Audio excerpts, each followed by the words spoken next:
G'day Bladers. So, ever wondered no matter how much launch tech and how much good parts you put into a combination, you still end up losing in that end game? Well, let's talk about why that might be. We call it balance tuning. So you may have heard of some pretty high profile YouTubers talking about balance tuning their blades, or high profile players and battlers and bladers talking about their balance tuning, but not actually ever explaining what it is. First, shout out to Anti-Wizard Wizard Club. You've done an awesome job of that in your live stream, mate. I really appreciate that, and this spurred me on to do my own video here that I've been thinking about doing for quite some time. So shout out to you, mate. Appreciate your content. So let's get into it. So basically, all Beyblades are cheaply made cast products. So there's variations between mold numbers, variations between casting to casting. Every time the molds come apart and then go back together, there is a chance for a slight misalignment, which means metal placed in a different place. The same is true with the plastic moulding and their injection. So there is these slight variations which are inherently in all cast parts, all, how do we say it, injection moulded parts, be it metal or plastic. Which, come on, let's be honest, our Beyblades are made of both. Then metal and plastic shrink as they go through this process of cooling down, and they're doing this repeatedly over and over and over. So you may have an A1 wizard rod, and then you have another A1 wizard rod. And the difference between them might even be up to half a gram. So that's quite a bit. But then you'll notice that they won't both spin evenly. One will spin differently and the other one will spin perfectly. And that just comes from a misalignment in the plates. So today we're going to talk about balance tuning and how to figure out what the best combination is for your Bey. Continuing with that thought about Beyblades being cheaply made toys with great variations between the molds and the castings each and every time, let us consider what a Beyblade is. It is three parts: a blade, a ratchet, and a bit. And in the case of CX, it's a lock chip, a blade, an assist blade, a ratchet, and a bit. But just to make things more complicated. So in a UX and a BX setup, we have two orientations for the ratchet. I don't really consider orientations for the bit to be all that important because it changes the moment it hits the rail. So for now, we'll just consider it the orientation of the ratchet versus the blade. And in the case of CX, you've got all three positions of that top blade in its interaction with the assist blade, and then you've got left and right for your ratchet attachment. So you've got to test in all three of these positions, plus both left and right for your ratchet on that. So with the CX Bey, you've got 6 possible combinations. It might even be more than that. 6 possible combinations of which way the blade and the ratchet and the assist blade are going to be in alignment. Thankfully with BX and UX we only have the 2, which makes balance tuning a lot quicker, and then obviously multiply that by all the ratchets that you have. So continuing on for that, I recommend testing it on the spike bit, the one from Rhino Horn. I don't know if there's too many Rhino Horn fans out there, but the bit is perfect. So I read this in a Reddit comment. Sorry mate, I forgot what your name is. I'll try and link you in the bottom of this video. But you did a really good job on your explanation for how to balance tune Beyblade X Beys. I also watched the video on how to tune Beyblade Burst Beys, and that was also very informative. So basically what you do is you do your combination, be it CX or UX, and then you put it on the spike bit and you launch it into the stadium at a good medium pull with a string launcher. This is my preferred method because you can be quite consistent with that. And if when it hits, it goes to the center and stays there and does not wobble all the way to the time it falls over, you've got a very good balance. But in most cases, your first or second attempts, it's going to waste energy, it's going to hit the stadium, it's going to do the rounds, make a lot of noise, and then it will sit to the center, and then suddenly it'll do these crazy monkey moves like some Jackie Chan stuff.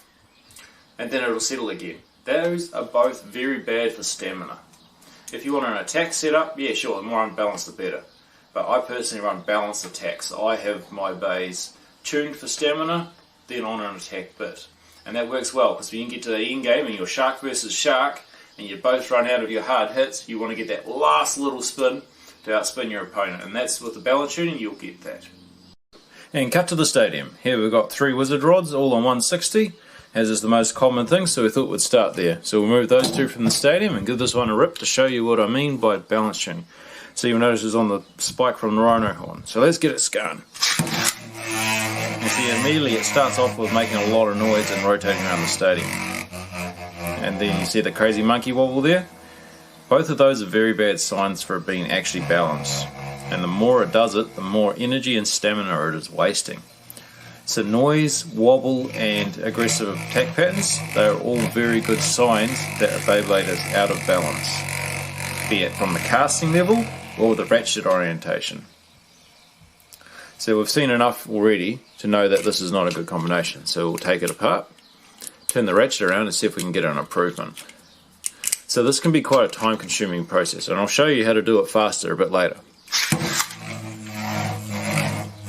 Just turn the ratchet around and you can see it's already quite a bit more stable, but it still has that death wobble in there.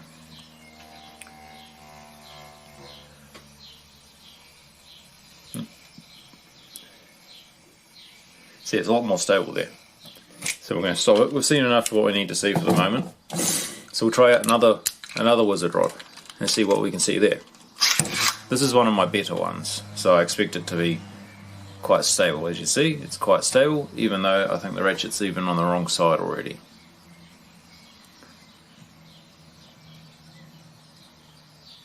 Yeah, that's quite well balanced.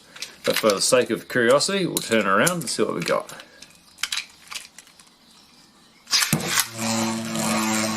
Yeah. So these are the sort of tests you have to do, and you have to complete over and over with a blade, and any given blade, to find the best one that you have.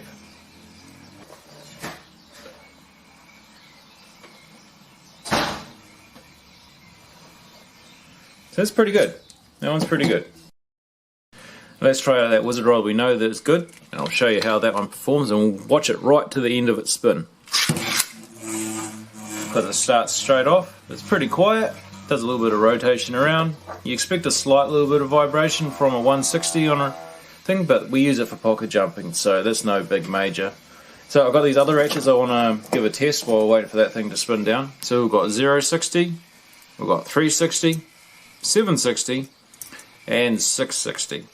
I don't know what people are using out there, but I personally only use wizard rod on 160 and occasionally 960.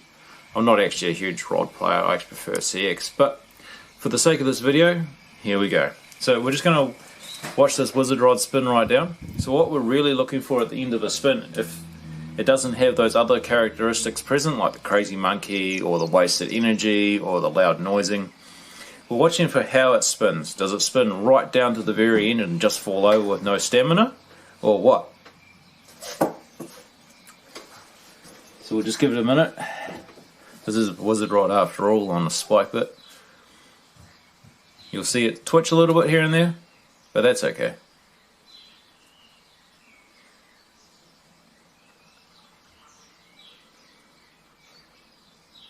Hopefully I'll be able to speed this up for you guys.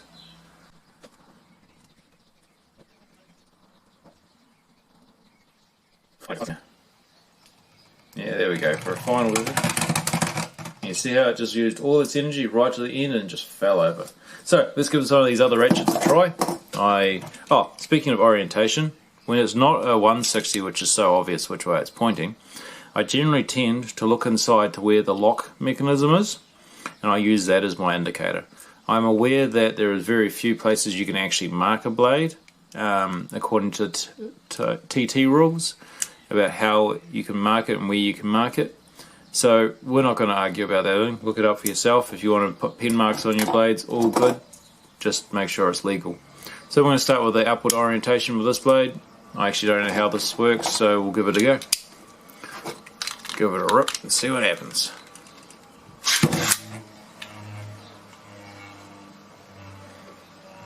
And that is, yeah, it's spinning really good. I'm not concerned about the amount of noise I'm hearing. I'm not hearing any noise. And it's just working its way around the stadium in a very nice, calm pattern.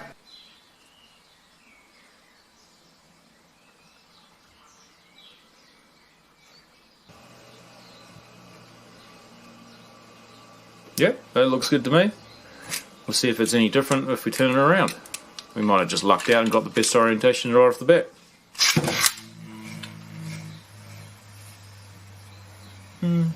I can hear it's quite a bit more noisy this way. Well, marginally noisier, and it's acting like it wants to do the death wobble. But rod being rod, it's still setting up Here we go.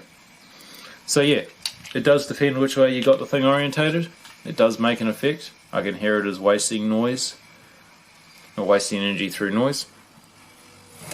So we'll just skip on to the next ratchet. Try it on a 3. So I actually do know that a 3 is quite well balanced on this particular rod, and your rod will vary.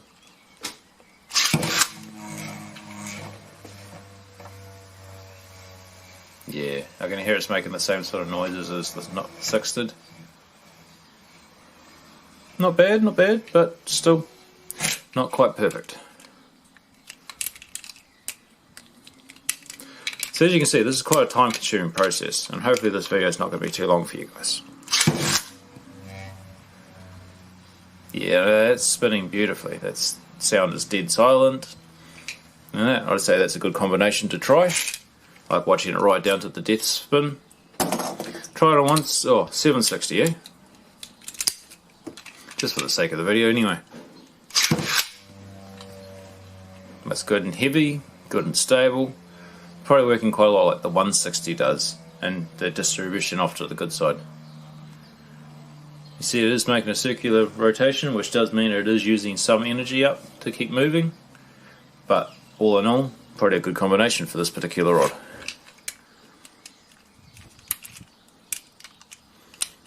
Good tight Hasbro ratchet. Nothing to complain about Hasbro ratchets.